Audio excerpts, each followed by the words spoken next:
Hi everyone, నా పేరు వెంకట నారాయణ. నేను ఈరోజు ITC limited Q1 financial 22 results analyse చేయబోతున్నాను. ఇది రికమెండేషన్ కాదు, ఓన్లీ ఎడ్యుకేషన్ పర్పస్ మాత్రమే డిస్కషన్ చేస్తున్నాను. మనం కన్సాలిడేటెడ్ ఇయర్ ఆన్ ఇయర్ మరియు క్వార్టర్ రిజల్ట్స్ డిస్కషన్ చేయబోతున్నాము. కానీ మన ఎక్కువ ఇంపార్టెన్స్ అనేది ఇయర్ ఆన్ ఇయర్ రిజల్ట్స్కి ఇస్తామన్నమాట. ఇక్కడ అమౌంట్ క్రోడ్స్లో ఉంది. ఫస్ట్ వచ్చి revenue from operations. So previous year June క్వార్టర్లో వీళ్ళకు 10,478 క్రోడ్స్ రెవెన్యూ వచ్చింది. ఇప్పుడు వచ్చి 14,240 క్రోడ్స్ అనమాట. సో ఇక్కడ దగ్గర 4,000 క్రోడ్స్ పెరిగింది. మనం ఇది పర్సంటేజ్లో చూస్తాము. ఇక్కడ 36% రెవెన్యూ ఇయర్ ఆన్ ఇయర్ వచ్చిందనమాట. మనం ఇక్కడ ఒకటి గుర్తుపెట్టుకోవాల్సింది ఏమంటే, లాస్ట్ ఇయర్ జూన్ క్వార్టర్లో లాక్డౌన్ అనేది సీరియస్గా ఇంప్లిమెంట్ చేశారు. అప్పుడు ఎక్కువ రోజులు షాప్స్ అన్ని ప్రతి ఒక్కటి క్లోజ్ చేసినారనమాట. ఈ జూన్ క్వార్టర్లో కూడా కొన్ని రోజులు లాక్డౌన్ పెట్టినారు. మనం అది గుర్తుపెట్టుకోవాలన్నమాట. తర్వాత అదర్ ఇన్కమ్. ప్రీవియస్ ఇయర్లో 925 క్రోడ్స్, ఇప్పుడు వచ్చి 447 క్రోడ్స్ అనమాట. ఇక్కడ అదర్ ఇన్కమ్ అనేది 450 క్రోడ్స్ వరకు తగ్గింది. తర్వాత ఎక్స్పెన్సెస్. దీంట్లో cost of material consume. Previous year 3,086 crores, ఇప్పుడు వచ్చి 3,893 క్రోడ్స్ అనమాట. ఇక్కడ దగ్గర 800 క్రోడ్స్ పెరిగింది. తర్వాత purchase of stock in trade. Previous year 1,646 crores అయితే ఇప్పుడు 2,324 క్రోడ్స్ అనమాట. ఇక్కడ కూడా పెరిగింది. తర్వాత change in inventories. Previous year 737 crores credit అయింది, ఇప్పుడు 410 క్రోడ్స్ క్రెడిట్ అయింది.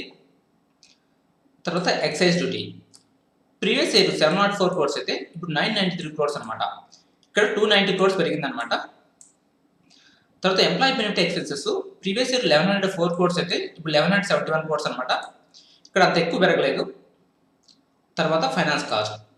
ప్రీవియస్ ఇయర్ 15 క్రోడ్స్ అయితే ఇప్పుడు 9 క్రోడ్స్ అనమాట. ఇక్కడ ఇంట్రెస్ట్ కాస్ట్ తగ్గింది. అలాగే వీళ్ళు ఇంట్రెస్ట్ అనేది చాలా తక్కువ పే చేస్తున్నారు, 9 క్రోడ్స్ మాత్రమే పే చేస్తున్నారు అనమాట.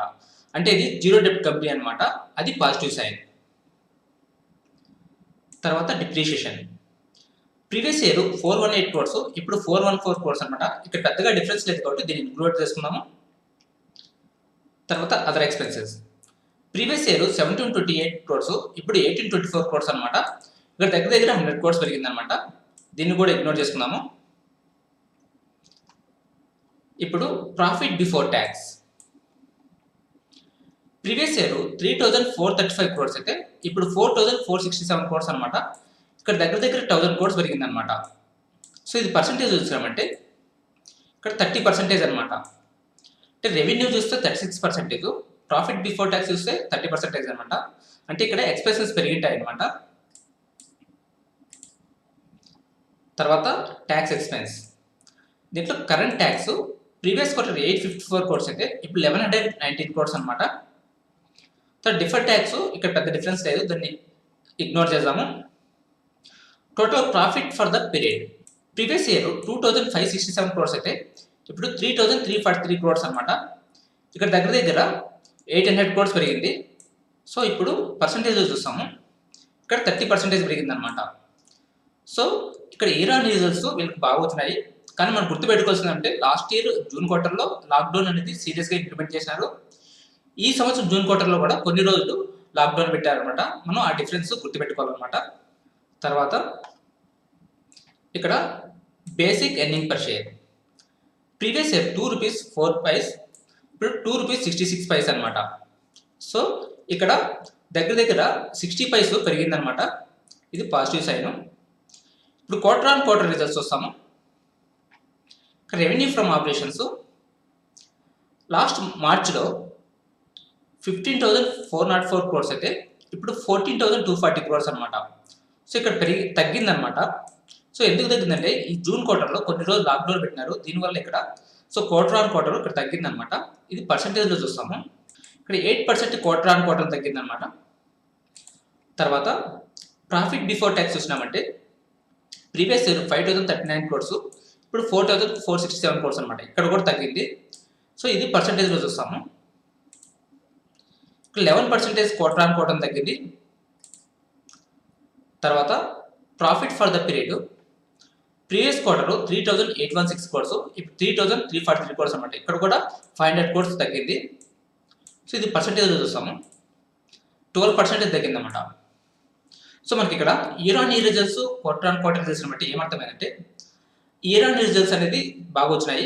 కానీ మనం గుర్తుపెట్టుకోవాల్సింది ఏమంటే లాస్ట్ ఇయర్ జూన్ క్వార్టర్ అలాగే ఈ జూన్ క్వార్టర్లో లాక్డౌన్ ఉందన్నమాట. అది గుర్తుపెట్టుకోవాలి.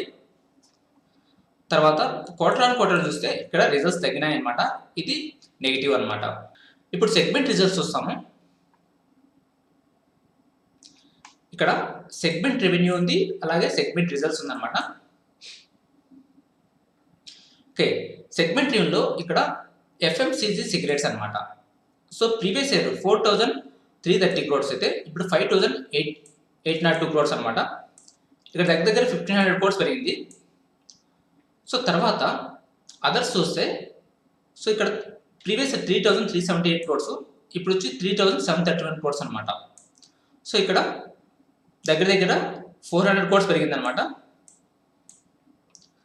తర్వాత హోటల్స్ చూస్తే సో ప్రీవియస్ ఇయర్ జూన్ క్వార్టర్లో 24 crores బిజినెస్ అయిందంటే ఇప్పుడు వచ్చి 133 crores అనమాట. ప్రీవియస్ ఇయర్ లాక్డౌన్ ఉంది కాబట్టి హోటల్స్ బాగా ఎఫెక్ట్ అయిందనమాట. తర్వాత agri business previous year 3,764 crores అయితే ఇప్పుడు 4,109 crores అనమాట. ఇక్కడ దగ్గర 400 crores పెరిగిందనమాట. తర్వాత paper and packaging so previous year 1,026 crores అయితే ఇప్పుడు 1,582 crores అనమాట. ఇక్కడ దగ్గర 550 crores పెరిగిందనమాట. తర్వాత అదర్స్ ప్రీవియస్ 556 crores అయితే ఇప్పుడు 686 crores అనమాట. ఇక్కడ కూడా దగ్గర 100 crores పెరిగింది. సో దీంట్లో మనం గుర్తుపెట్టుకోవాల్సింది ఏమంటే ఎక్కువ రెవెన్యూ ఎక్కడ వస్తుందంటే ఒకటి ఎఫ్ఎంసీజీ సిగరెట్స్ అదర్స్ అనమాట, ఇంకోటి ఇక్కడ అగ్రి బిజినెస్ అనమాట. సో ఈ మూడు దాని నుండి ఐటీసీకి ఎక్కువ రెవెన్యూస్ వస్తున్నాయి అనమాట. ఇప్పుడు ప్రాఫిట్స్ చూస్తాము. ఇక్కడ ఎఫ్ఎంసీజీ సిగరెట్స్లో ప్రీవియస్ 2,535 crores అయితే ఇప్పుడు 3,461 crores అనమాట. ఇక్కడ దగ్గర 900 crores పెరిగింది అనమాట. తర్వాత అదర్స్లో ప్రీవియస్ ఇయర్ 129 crores అయితే ఇప్పుడు 174 crores అనమాట. ఇక్కడ 50 crores పెరిగింది అనమాట. సో ఇక్కడ అదర్స్ చూసినామంటే సో ఇక్కడ రెవెన్యూస్ ఎక్కువ ఉంది, కానీ ఇక్కడ ప్రాఫిట్స్ అనేది చాలా తక్కువ ఉందన్నమాట. అంటే ప్రాఫిట్ మార్జిన్స్ అనేది అదర్స్కు చాలా తక్కువ ఉందన్నమాట. సో సిగరెట్స్కి ఎక్కువ ప్రాఫిట్స్ మార్జిన్స్ ఉందన్నమాట. తర్వాత హోటల్స్ చూసినామంటే ప్రీవియస్ ఇయర్ 257 crores ఇప్పుడు వచ్చి 159 crores అనమాట. ఇది లాస్ అనమాట. సో ప్రీవియస్ ఇయర్కు ఈ సంవత్సరంకు లాసెస్ వస్తున్నాయి. సో ఐటీసీకి హోటల్స్ బిజినెస్ అనేది ఒకటి నెగిటివ్ అనమాట. తర్వాత అగ్రి బిజినెస్ చూసినామంటే ప్రీవియస్ ఇయర్ 178 crores ఇప్పుడు 195 crores అనమాట. ఇక్కడ 20 crores పెరిగింది. సో ఇది కూడా గుర్తుపెట్టుకోవాల్సింది ఏమంటే ఇక్కడ అగ్రి బిజినెస్ రెవెన్యూస్ చూస్తే ఎక్కువ ఉన్నదనమాట, కానీ ఇక్కడ ప్రాఫిట్స్ చూస్తే చాలా తక్కువ ఉందన్నమాట. అంటే దీంట్లో కూడా ప్రాఫిట్ మార్జిన్స్ అనేది చాలా తక్కువ ఉందన్నమాట అగ్రి బిజినెస్లో. తర్వాత paper boards previous year 160 crores అయితే ఇప్పుడు 392 crores అనమాట. సో ఇక్కడ చూస్తే 1,582 crores-కు 392 crores ప్రాఫిట్స్ అనమాట. సో పేపర్ బోర్డ్స్లోనూ ఎక్కువ మార్జిన్స్ ఉందన్నమాట. సో ఐటీసీకి మార్జిన్స్ ఎక్కువ ఉన్నాయంటే ఒకటి వచ్చి ఎఫ్ఎంసీజీ సిగరెట్స్లో, ఇంకోటి పేపర్ బోర్డ్స్ అనమాట. Remaining others, hotels, agri business ఇక్కడ మార్జిన్స్ అనేది తక్కువ ఉందన్నమాట. సో ఇప్పుడు మనం ఐటీసీ డివిడెండ్స్ చూస్తాము. సో ఇక్కడ 23rd జూలైలో దీని ప్రైస్ ఎంత ఉందంటే 212 rupees ఉందన్నమాట. సో ఐటీసీ రిజల్ట్స్ సాటర్డే వచ్చింది, అది వీకెండ్. ఫ్రైడే రోజు దీని ప్రైస్ 2.5% పెరిగిందనమాట. ఇప్పుడు డివిడెండ్స్ చూస్తాము. ఇక్కడ చూసినామంటే 2018లో వీళ్ళు 5 rupees 15 డివిడెండ్ ఇచ్చారనమాట. 2019లోకి వచ్చి ఇక్కడ 5 rupees 75 అనమాట. ఇక్కడ 60 paise పెరిగింది. తర్వాత 2020లోకి వచ్చేలకు 5.75 నుండి 10.15 అనమాట. సో ఇక్కడ దగ్గర 4 rupees 30 పెంచారనమాట. ఇది పాజిటివ్ పాయింట్ అనమాట. తర్వాత 21కి వచ్చేరకు ఇక్కడ 10 rupees 75 అనమాట. సో 20లో 10 rupees 50 అయితే 21లో 10 rupees 75 అనమాట. ఇక్కడ కూడా 60 paise పెరిగింది అనమాట. అంటే ప్రతి సంవత్సరము వీళ్ళు డివిడెండ్ కొంచెం పెంచుతూ వస్తున్నారు అనమాట. ఇది పాజిటివ్ సైన్. సో ఇప్పుడు వాల్యుయేషన్ డేస్ చూస్తాము. సో దానికోసం ఇక్కడ 1 year ప్రైస్ చార్ట్ చూస్తున్నాం.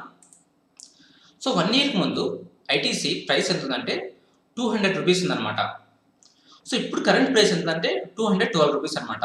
అంటే 1 yearలో 200 నుండి 212 అంటే 12 rupees పెరిగిందనమాట. సో దగ్గర ఇది 5% పెరిగిందనమాట. ఇది కరెంట్ ఓవరాల్ మార్కెట్లో ఇది చాలా తక్కువ పెరిగింది అనమాట. సో ఎందుకు తక్కువ పెరిగింది అనేది ఇప్పుడు మనం రిజల్ట్స్ చూస్తాము. ఇక్కడ మనకు లాస్ట్ 1 ఇయర్ రిజల్ట్స్ ఉంది. లాస్ట్ ఇయర్ జూన్ క్వార్టర్లో లాక్డౌన్ ఉంది. అప్పుడు సేల్స్ అనేది 17% తగ్గింది. అలాగే ఇక్కడ ప్రాఫిట్స్ చూస్తే 25% తగ్గింది అనమాట. తర్వాత సెప్టెంబర్ క్వార్టర్లో చూసినామంటే ఇక్కడ సేల్స్ అనేది ఓన్లీ 2% పెరిగింది. ప్రాఫిట్స్ అనేది 18% తగ్గిందనమాట. తర్వాత డిసెంబర్ క్వార్టర్లో చూస్తే ఇక్కడ సేల్స్ అనేది 6% పెరిగింది. ప్రాఫిట్స్ చూస్తే 11% తగ్గిందనమాట. తర్వాత మార్చ్ క్వార్టర్లో చూస్తే ఇక్కడ సేల్స్ అనేది 22% పెరిగింది, కానీ ఇక్కడ ప్రాఫిట్స్ తగ్గిందనమాట. సో మనకి ఇక్కడ ఏమర్థం అవుతుందంటే జూన్ క్వార్టర్లో సేల్స్ తగ్గినాయి, కానీ రిమైనింగ్ క్వార్టర్స్లో సేల్స్ అనేది కొంచెం పెరిగింది, కానీ ప్రాఫిట్స్ అనేది తగ్గుతుందన్నమాట. సో అది ఒక నెగిటివ్. సో ఇక్కడ ప్రాఫిట్స్ అనేది తగ్గుతూ ఉండడం వల్ల సో ఇక్కడ ఏమంటే ప్రైస్ కూడా పెరగలేదన్నమాట. 1 ఇయర్ ముందు 202 రూపీస్ ఉండేది, ఇప్పుడు 212కి వచ్చిందనమాట. సో ఇది ఒక నెగిటివ్ సైన్. సో తర్వాత ఇంకా ప్రైస్ అనేది ఇంకా ఎక్కువ రోజులు చూస్తాము. ఇక్కడ ఆల్ అని క్లిక్ చేస్తాను. సో 2010లో దీని ప్రైస్ వచ్చి 84 రూపీస్ ఉంది, ఇప్పుడు వచ్చి 2012 రూపీస్ అనమాట. ఇది 10 ఇయర్స్లో 130 రూపీస్ పెరిగింది అనమాట. అంటే అంత ఎక్కువ పెరగలేదన్నమాట, కానీ డివిడెండ్స్ అనేది బాగా ఇస్తూ వచ్చినారు. ఓకే, ఇప్పుడు రిజల్ట్స్ చూసినామంటే సో ఇక్కడ మనకు 2012 నుండి 21కి రిజల్ట్స్ ఉన్నాయి. సో ఇక్కడ 2012 నుండి 6000, 7000, 8000, 9000, 93, 10, 2, 11, 12, 15. సో ఇలా ప్రతి సంవత్సరం ఇక్కడ ప్రాఫిట్స్ పెరుగుతూ వచ్చింది.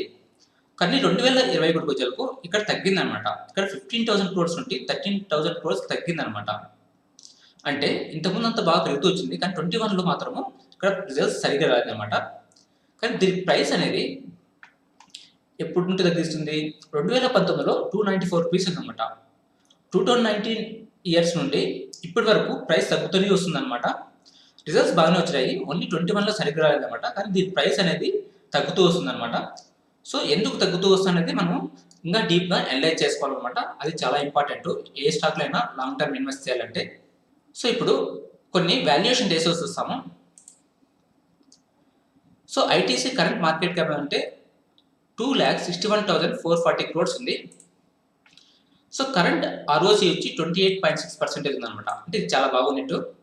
అలాగే ఆర్ఓఈ కూడా 21% ఉంది, ఇది కూడా బాగుంది. తర్వాత డెప్ట్ టు ఈక్విటీ చూస్తే 0 అనమాట. అంటే 0 డెప్ట్ కంపెనీ, ఇది పాజిటివ్ సైన్. ఇక్కడ 10 ఇయర్స్ ఫ్రీ క్యాష్ ఫ్లో చూసినట్టే 77,000 crores ఉందన్నమాట, ఇది పాజిటివ్ సైన్. అలాగే ప్రైస్ టు సేల్స్ అనేది 5.31 ఉంది, ఇది రీజనబుల్ అనమాట. ఇప్పుడు పిఈ చెక్ చేస్తాము.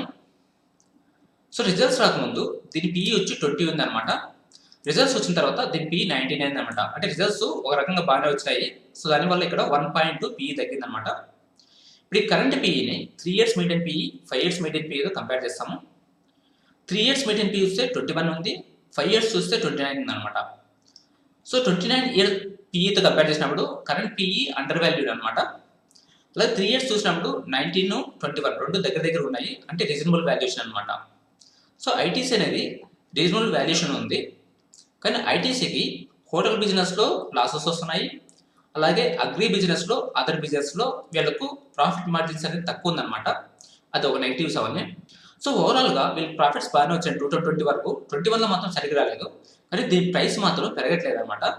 అంటే మనకు తెలియంది ఇంకా ఏదో రీజన్స్ ఉన్నాయి, ఆ రీజన్స్ మనం డెప్త్గా అనలైజ్ చేసుకోవాలన్నమాట, ఎందుకు దీని ప్రైస్ పెరగట్లేదు అనేది. సో కంక్లూజన్ ఏంటంటే ఇక్కడ ప్రోస్ ఇప్పుడు వచ్చి 0 డెప్ట్ కంపెనీ. తర్వాత year on year results are excellent. So year on year results చాలా బాగా వచ్చినాయి, కానీ దానికి ఒక రీజన్ ఏమంటే లాస్ట్ ఇయర్ జూన్ క్వార్టర్లో లాక్డౌన్స్ ఎక్కువ ఉంది, ఈ జూన్ క్వార్టర్లో కూడా కొన్ని రోజులు లాక్డౌన్ ఉంది, మనం అది గుర్తుపెట్టుకోవాలన్నమాట. Reasonable value based on 3 years median PE. 3 years median PE 21, current వచ్చి 19, అంటే దగ్గర ఉంది వచ్చి ఇది రీజనబుల్ వాల్యూడ్. సో కాన్స్ వచ్చి quarter on quarter results are not good. So quarter on quarter results సరిగ్గా రాలేదన్నమాట, అది ఒక negative point. That's it for today. Thank you for watching. Have a nice day.